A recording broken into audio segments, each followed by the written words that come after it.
Hello दोस्तों, Ganesh CNC learning में आज आपका बहुत बहुत स्वागत है। आज मैं आपके लिए लेकर आया हूँ कोई भी अलार्म हम फानुक कंट्रोल में कैसे चेक कर सकते हैं या फिर उसको हम कैसे सॉल्व कर सकते हैं। दोस्तों, अगर आपको लॉजिक के थ्रू अगर आपको प्रोग्राम के बारे में, लॉजिक कंट्रोल के बारे में अगर पता नहीं है तो दोस्तों इसके लिए मैं आपके लिए बहुत ही छोटे छोटे वीडियोज़ बनाते जाऊँगा जिससे आप पूरा परफेक्ट हो जाओगे। और दोस्तों, कोई भी अलार्म हमें लॉजिक कंट्रोल में देखने के लिए सबसे पहले हमें जाना होता है सिस्टम में जाने के बाद तो दोस्तों सब सिस्टम में जाने से पहले हम एक काम करते हैं, हम आपकी अलार्म क्या है वो चेक करते हैं। ठीक है, तो अभी हमारा अलार्म है मेन एयर प्रेशर लो और glass scale air pressure low. तो हमें दोस्तों हमें चेक करना है कि मेन एयर प्रेशर लो ये अलार्म कैसे आया हुआ है। तो दोस्तों यहाँ पे जाने के लिए हमें EX1013 ऐसे दिया हुआ है। दोस्तों यहाँ पे हम जाते हैं सिस्टम में जाने के बाद हमें जाना होता है स्टेटस में, जो कि मैंने दोस्तों एक वीडियो बना के रखा है, आप देख सकते हो। मैंने डिस्क्रिप्शन बॉक्स में भी उसका लिंक दिया हुआ है, तो आप वहाँ पे चेक कर सकते हो कि स्टेटस में जाना कैसे है। तो दोस्तों यहाँ पे हमें सिस्टम में जाने के बाद PMC मेंटेनेंस में जाना है। तो दोस्तों हमारा ये स्टेटस है। ये स्टेटस में जाने के बाद दोस्तों हमें यहाँ पे चेक करना होता है कि 1 कहाँ पे है। दोस्तों यहाँ पे 1 चेक करने के लिए हमें ये जो टेक्स्ट दिया हुआ है यहाँ पे देखना होता है कि यहाँ पे 180 है, तो इस लाइन में हमें चेक करना होता है, यहाँ पे है। ये 2 अलार्म है हमारे, 2 अलार्म के 2 बीट है। तो दोस्तों हमारे ये अलार्म के बीट है, एक है glass scale air pressure low और दूसरा है दोस्तों मेन एयर प्रेशर लो। तो दोस्तों हम आज मेन एयर प्रेशर लो के बारे में जानते हैं पहले, क्योंकि हमारा मेन सिस्टम प्रेशर तो एयर प्रेशर है, इसकी वजह से ये अलार्म आ रहा है हमारा। तो देख दोस्तों हम चेक करते हैं उसके पहले। तो ये बीट है हमारा 1, तो इसको कैसे सर्च करना होता है लॉजिक में, तो उसको सर्च करना होता है A1.3 हमें जाना होगा बैक जाना है,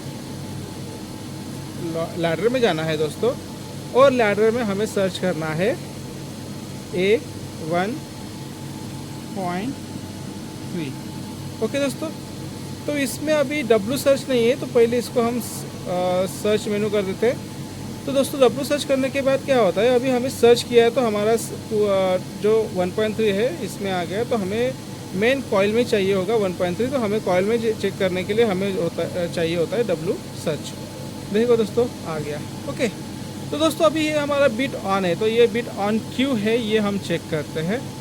इमरजेंसी रिट्रैक्शन है, ये रीसेट का बटन है, ये लो प्रेशर है। लेकिन ये लो प्रेशर बाईपास करने के लिए हमारा कीप रिले लिया है।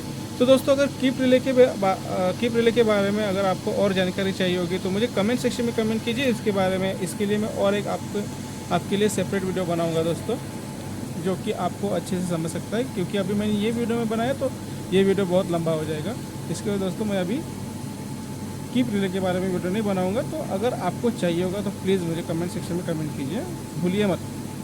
और दोस्तों अगर ये इमरजेंसी स्टॉप है और ये हमारा एयर प्रेशर है, तो इसको हम एयर प्रेशर को सर्च कैसे करते हैं, जो कि हमारे ये यहाँ पे लेके आते हैं। पहले हमने यहाँ पे लेके आया, तो दोस्तों मैंने ये बोला था कि ये कॉइल है, ये अगर सर्च करेंगे तो ये हमारा सिर्फ बीट में आ जाएगा, एनओएनसी बीट में आएगा। अगर ये हमें कॉइल में चाहिए होगा तो उसके लिए हमें क्या करना पड़ता है,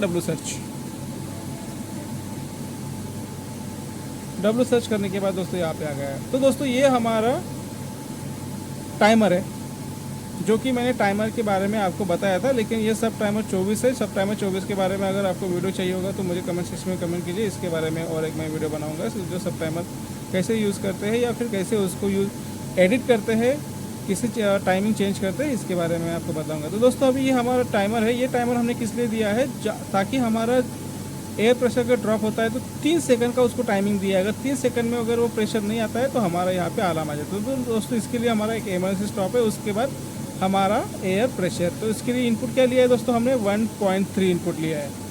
तो दोस्तों ये 1.3 इनपुट नहीं है अभी, इसके वजह से हमारा ये अलार्म आ रहा है। जब दोस्तों हमारा ये एयर प्रेशर आएगा ना, एयर प्रेशर आने के बाद यहाँ पे ये सिग्नल ऑन हो जाएगा। मतलब ये NC यूज़ किया है इसकी वजह से मैं ऑन और ऑफ, आप कंफ्यूज मत होइए इसमें, क्योंकि ये जब सिग्नल नहीं रहता है, सप्लाई नहीं रहता है, तो इसका ये एनसी बटन है, एनसी से आगे सप्लाई जाता है और सप्लाई आने के बाद ये एनो हो जाता है दोस्तों। तो दोस्तों ये एनो होने के बाद हमारा ये अलार्म निकल जाएगा। तो दोस्तों इस तरह से हम ये कोई भी अलार्म लॉजिक में सर्च करना होता है। अगर दोस्तों आपको और कुछ अलार्म्स आ रहे हैं या फिर कुछ प्रॉब्लम्स है या फिर कुछ समझ में नहीं आ रहा है, तो दोस्तों आप मेरे कमेंट सेक्शन में कमेंट कर सकते हैं। इसके बारे में मैं 101% आप